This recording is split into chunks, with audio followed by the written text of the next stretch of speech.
Қызым, мен саған жұмбақша сұрайын. Жұмбақты мұқият тыңдап отырып, шешуін табуға тырыс. Иә. Ата бабам ойнаған, мұра етіп қалдырған алшы, тәйкі, шік пен бүк жабдықтары аталған. Ол не екен? Асық. Тамаша, жарайсың. Ал қызым, мен саған асық жайлы кішігірім мәлімет бере кетейін. Мына асықтар ата бабаларымыз қойдың шілегінен алған екен. Оны алып, кептіріп, тазалап, балаларына, немерелеріне сыйлаған екен. Бұрын біздің ер батырларымыз ойын арқылы көзге көрінген екен. Асықтардың иіліп түсуіне қарай өздерінің аттары болады. Алшы, тәйкі, шік пен бүк. Қызым, қазақ ұлттың көптеген ойындары бар екен. Оның ішінде ханталапай, асық ату, тәйкі және де құмар ойындары бар екен. Біздер осы ұлттық ойынның арасындағы ішіндегі ханталапай ойын ойнайтын боламыз. Қызым, ханталапай ойынның ерекшелігі, оны қыздар да ойнауға болады екен. Ал қызым, ханталапай ойын ережесімен түсіндіре кетейін.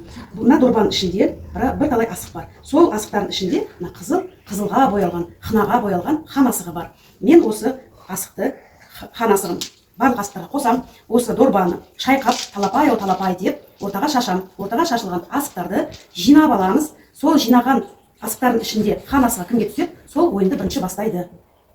Мен қазір дорбадағы асықтарды шашамын, соны талапай деп екеуміз жинап алайық. Хан асығы кімге түседі, сол ойынды бірінші бастайды. Жарай ма? Иә. Ал талапай, басталды ойын алақай. Жинап алдына жиналамыз, алдына қоямыз. Енді мына дорбаға саламыз.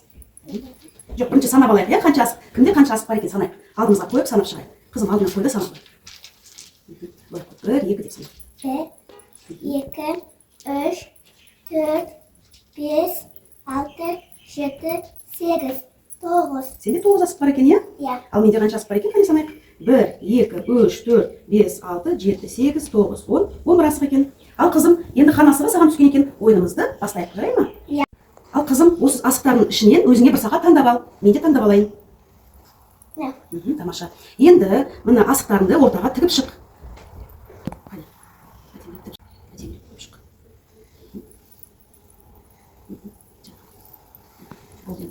Ал сақа таңдаған асығыңды алып, орнымыздан тұрайық. Ал қызым, келіп ортаға тұра қой. Қазір мерген деп тұрып, әдемілеп тұрып, атып алуға тырыс. Ортадан шыққан асықтарыңды дорбаңа саласың, қалташыңа. Ой, тамаша, жарайсың. Атып алған асығыңды қалташаға салып. Ұтып алған асығыңды өзіңе қалдыру үшін мен саған сұрақ қоям. Сол сұраққа жауап бер. Қандай қазақ ұлттық ойындарды білесің? Қыздармен ойнайтын бесташ. Тамаша, жарайсың. Ал енді тағы да мүмкіндігің бар сенің. Тағы да бір рет атып, мергендеп, атып, дәлелдеп. Бір асықты атып шық.